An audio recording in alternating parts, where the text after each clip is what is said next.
Central Bank of Nigeria approves 432 billion naira to fund cultivation of 9 commodities. Federal government to review customs duty on electricity meters. Plus, oil prices inch up on faith in supply cuts. This is Business Express on the network service of the Nigerian Television Authority, the NTA, and we're reaching you from Abuja, the nation's capital. I am Muplang Dakok.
It's so good to know that you're always tuned to Business Express.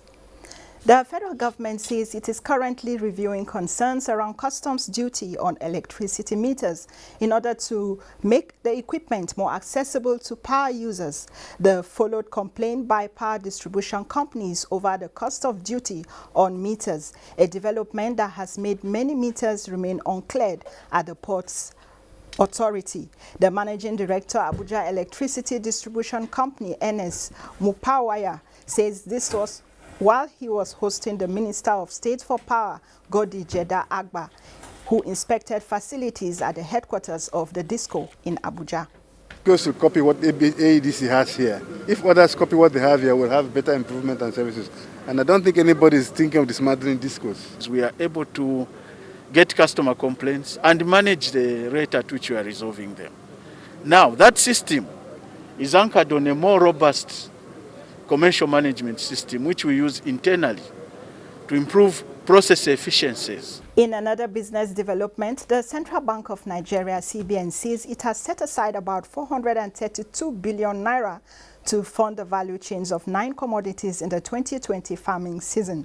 The bank said the funding is part of the plans the Apex regulator has unveiled to build on the successes recorded under the Anchor Borrowers Program to boost food production and ensure food sufficiency. We're looking at financing over 1.1 million farmers in a single year, combined hectareage of over 1 million hectares. We're also looking at output of 8.3 million metric tons. That the Development Finance Department, working with stakeholders in the agricultural sector and all the allied chains, value chains, should develop a program that will restore Nigeria as a net producer of the food that we eat. After all these processes of border closure, lockdown, banditry, Boko Haram, and what have you, still Nigerians are eating from what we produce. This year, 2020, we're talking about 260 plus thousand farmers, and our aim is to produce about 500,000 metric tons of raw cotton. The commodities, which are among most of the staple food items on the dining tables of most Nigerians, include rice, cassava, maize, cotton, oil palm, cowpea, livestock, poultry, and fish. I'm now being joined in the studio by Edwin Uche. He is the National President, Maize Growers, Processors and Marketers of Nigeria, to speak further on the economic benefits of the 432 billion naira set aside by the CBN to fund the value chains of 9 commodities in the 2020 wet season. Welcome to the program, Mr. Uche. Thank you very much for having me here. All right. So the CBN is providing 432 billion naira to farmers. How do you see this helping in food sufficiency and also growing Nigeria's economy in 2020 and beyond? I must say this categorically that the CBN has done noble in providing finance for farmers, because this is the best the farmers are having for a long time. You know, having reviewed the process, you'll discover that the Anchor Borrow program is the best value chain driving infrastructure in Nigeria, providing access to finance to farmers, providing access to inputs to farmers, providing access to technology for farmers, providing access to mechanization for farmers. It's one of the greatest things that's ever happened to agriculture in Nigeria.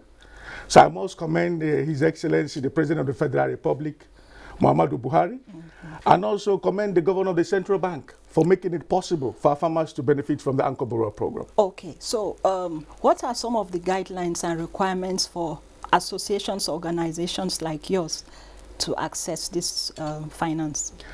Yeah, basically, first and foremost, the associations have to identify their members. And when you identify your members have to go through what we call due diligence. And by due diligence, your farmers have to show their lands, must have a minimum of 1 hectare of land. And by having 1 hectare of land, those lands must also be identified and measured. Because what we're talking about is agribusiness. By agribusiness, we're looking at a measurable agricultural infrastructure where a farmer must know what is going in and what is coming out. So does it mean that very small farmers may not be able to access these funds? No, basically, we're looking at farmers with 1 hectare and above. But most of the times with the new development, farmers with half hectare, with 1/4 hectare can participate in the program. And the program provides finance to these farmers and also provide inputs, quality inputs. And what we are looking at is having the best kind of inputs that can give you quality yield. And the farmers we are talking about are also provided with capacity and extension support that will make it possible for them to have quality yield that can put them out of poverty, create employment for their families, and empower our women and youth. So it's a very big window for agriculture in Nigeria. Do you have modalities to be able to, you know, authenticate that these hectares of land belong to all the individuals that come in for the loans? Of course. There are processes deployed by the central bank to enable technical service providers to measure the lands. So the lands are identified, they are measured. And by measurements, we identify where these lands are located, and based on their locations and their climatic kind of uniqueness, inputs are deployed. So lands are identified, the farmers are identified, inputs are provided like fertilizer, like agrochemicals, knapsack sprayers, and what have you. The seeds are also given improved variety of seeds that can give you quality yield. So the farmers have this opportunity they've never had before, thanks to the initiative of the federal government, which stands agriculture and makes agriculture taller than what it used to be in the past. Okay, you're the president of the Maize Growers and Processors and Marketers of Nigeria, and report says that maize is selling well right now in Nigeria.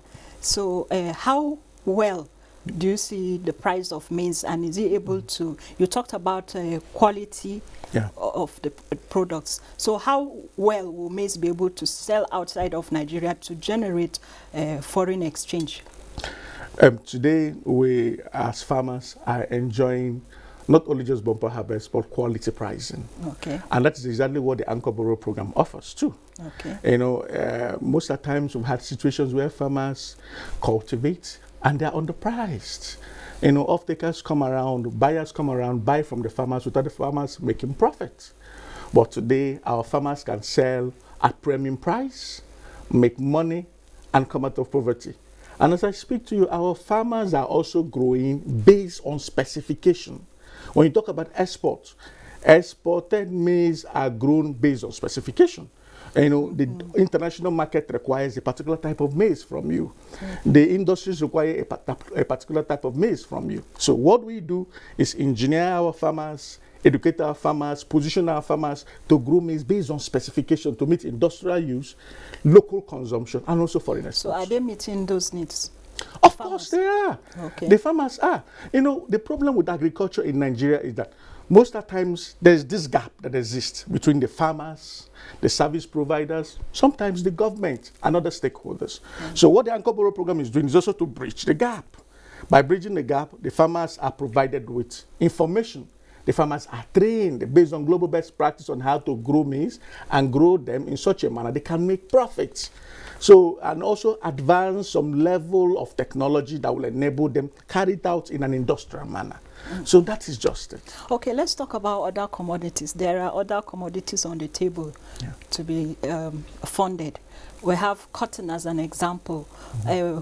Although I know you are into maize farming, not cotton, but what do you think, or what do you see happening in the cotton industry and the textile industry after this funding, maybe say by the end of 2020 and into next year? You know, we've had wonderful experience as commodity associations with the advent of the Anchor Borrow program. And the Cotton Association is not an exception. Okay. As I speak to you, we've had extensive interaction among ourselves, and I can tell you the cotton industry, the textile industry has grown in leaps and bounds because the output from the cultivation activity has grown in the past 2-3 years beyond what we used to have.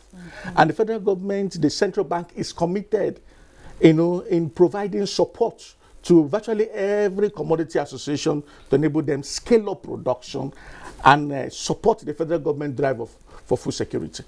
Okay.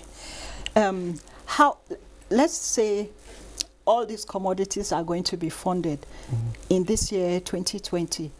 Which commodities do you see as the top price gainers in Nigeria? I'm sure you're going to mention I will start with maize. Okay. I will tell you that, to be very honest, maize, rice, cotton, like you mentioned, will appreciate astronomically, because today we are getting more people into agriculture through the Anchor Borrow program. We are advancing, investing more money in the sector. You know, we're scaling up virtually the value chain and getting other key players to get involved. You know, and with that, you're looking at a process where, you know, geometrically the output will be higher, you know, and the cost at the market level will reduce to some level, and the farmers will also get sale at the premium level. We see a situation whereby we'll be able to have some level of self-sufficiency in these key commodities. So I say rice, maize, cotton, you know, wheat, you know, and others. Okay. All right. Let's talk about the markets for maize. Yeah. How do you see the market? Do you think it's encouraging? What exactly is happening? I must say this.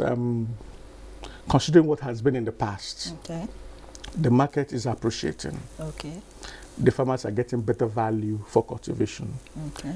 You know, we are getting a better, more organized setting that supports farmers and their agriculture-related activities.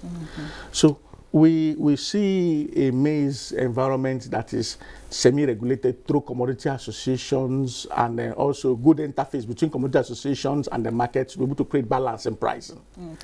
And for that reason, we see our farmers getting more value as the day goes by for whatever they've cultivated. Okay.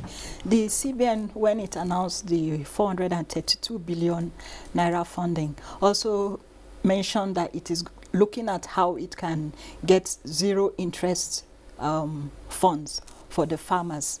How do you see this? What's the expectation from your association and other associations like yours? Yes, for us it's a wonderful development. It's a beautiful development.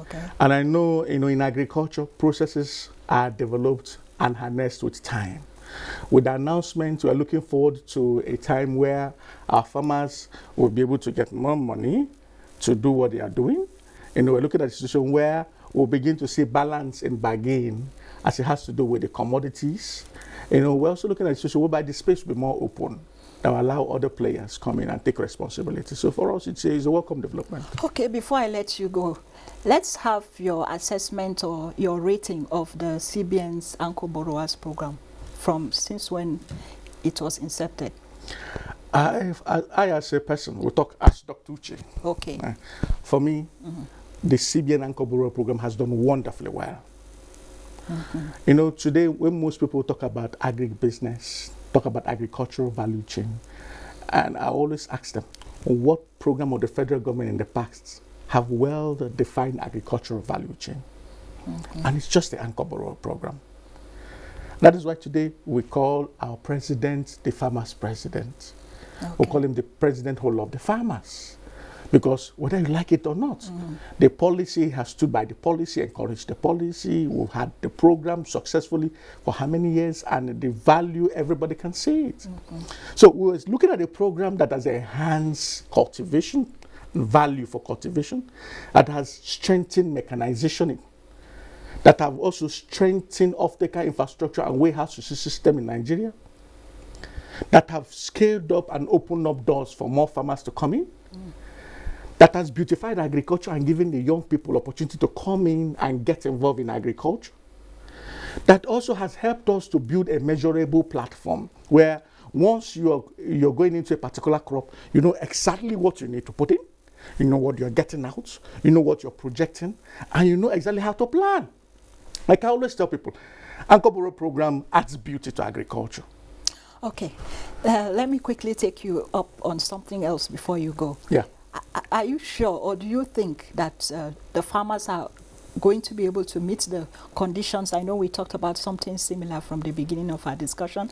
Do you think they are going to be able to meet up the conditions and then the payments? Of course. Okay. I know, whether I would like it or not, it's not going to be very easy, considering the security peculiarity of the country and some of the security challenges. But the issue there is that with the level of enlightenment and education that is going on the program, a lot of education, a lot of money is invested in educating the farmers. The farmers are made to understand when you do 1 hectare tomorrow, you have the possibility of doing 3 hectares next tomorrow. You have window opportunity of doing 5 hectares the following year. So we're looking at the farmer life cycle that can pull a farmer from living in a thatched house to a ceiling, a zinc house, to a more comfortable life. Being able to send a child to school, tomorrow you can send 3 to school, tomorrow you can send 5 to school. Being able to scale up your standard of living, live a better life. So with such an injection, with such a process, I see farmers doing better. All right. Thank you very much, Mr. Edwin Uche, the National President of Maize Growers, Processors and Marketers. Thank you for your time with us on Business Express today. Thank you very much. Happy to be here. All right. Gold prices were little change on Friday as fears of a second wave of coronavirus infections buoyed demand for the safe haven asset. Here's a look at commodity markets.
On surviving COVID-19 today, we take a look at how the CBN COVID-19 support to households and micro, small and medium scale enterprises is impacting on Dare Adeboye's business in Ado-Ekiti.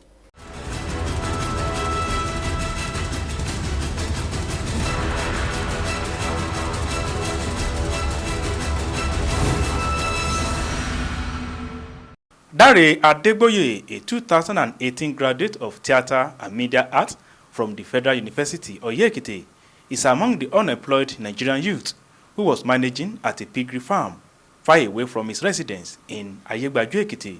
The lockdown of the government to curtail the coronavirus kept him at home for weeks, unable to visit the farm where he could at least provide for himself and siblings. He was introduced into the CBN COVID-19 support loan facility for households and small, medium enterprises. The program he thought was initially a scam, but the determination to give the program a trial changed his life. But I just say, okay, let me just give this a trial. So I clicked on the link and it took me directly to the official website where the COVID-19 application form is. So I put up the application and for God so good, it was approved. Having accessed the facility, Adegboye wants other young Nigerians to key into the various government intervention programs for the betterment of their lives. Even if federal government has given me 50,000 naira to stay at home, for the first phase of the lockdown, the money would have finished. But with this, it has really taken me to a greater height that I do not even believe I can get into.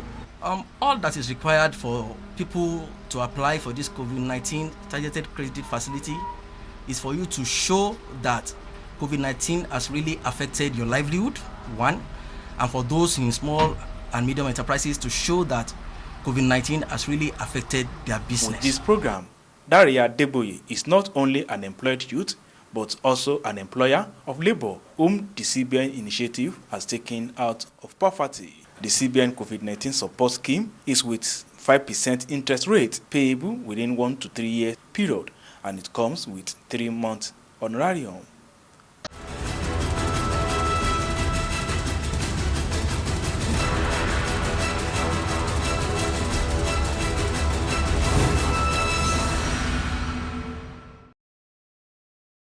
The dollar headed for its best week in a month on Friday as a resurgence in coronavirus cases knocked confidence in a rapid economic recovery and drove investors to the safety of the world's reserve currency. It's time now to see how the exchange is at the international currencies market.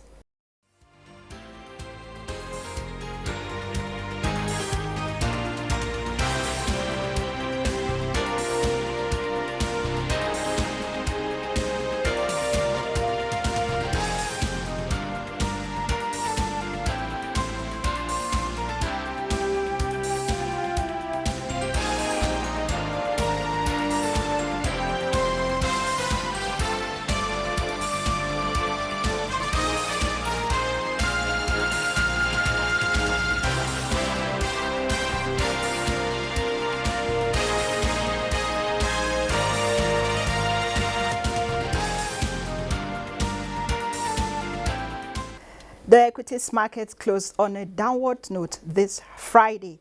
The NSE All Share Index depreciated by 0.43% to close at 24,826.75 basis points, while market capitalization stood at 12.9 trillion naira. Investors exchanged 174.6 million shares valued at 2.010 billion naira. Mutual Benefits Assurance, Zenith Bank and Guarantee Trust Bank were the top trades for the day, while Boa Cement, Total and MTN Nigeria gained the highest, with Boa Cement gaining as much as 6.28% to close at 41.4 naira, while the top losers for the day were Dangote Cement, Okomu Oil and Guinness. And outside Nigeria, stocks in Asia were mixed Friday as investors continued to monitor the situation surrounding a recent uptick in coronavirus cases in some countries. Over now to Bosede Able for details of global stock market activity. Investor focus in early trading of Friday 19th June remained on developments surrounding the resurgence of coronavirus in some places around the world, reporting record spikes in cases. In the United States, Dow Jones Industrial Average Futures pointed to an opening gain of more than 200 points. S&P 500 and Nasdaq Futures also showed a positive open. Stocks in Asia were higher as investors continued to monitor the situation surrounding a recent uptick in coronavirus cases in some countries. Nikkei closed 0.55% higher at 22,478.79. Shanghai Composite added 0.96% and the Hang Seng Index 0.73%. European market advanced as investors monitor the recent projection in coronavirus. Stocks in Africa opened mostly positive as businesses continue to reopen amid coronavirus pandemic. Tunisia's Tunidex, Namibia's overall index, South Africa's JSE Africa Top 40 and Nairobi's All Share were positive, while Ghana's GSE Composite was negative.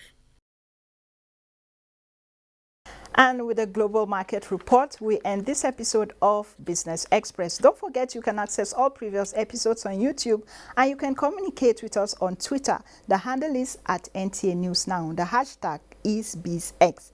Do join us again on Monday for another package. And as we continue to fight against COVID-19, remember to always wash your hands with soap under running water and obey all the social distancing rules. I am Muplang Dakok. See you next week.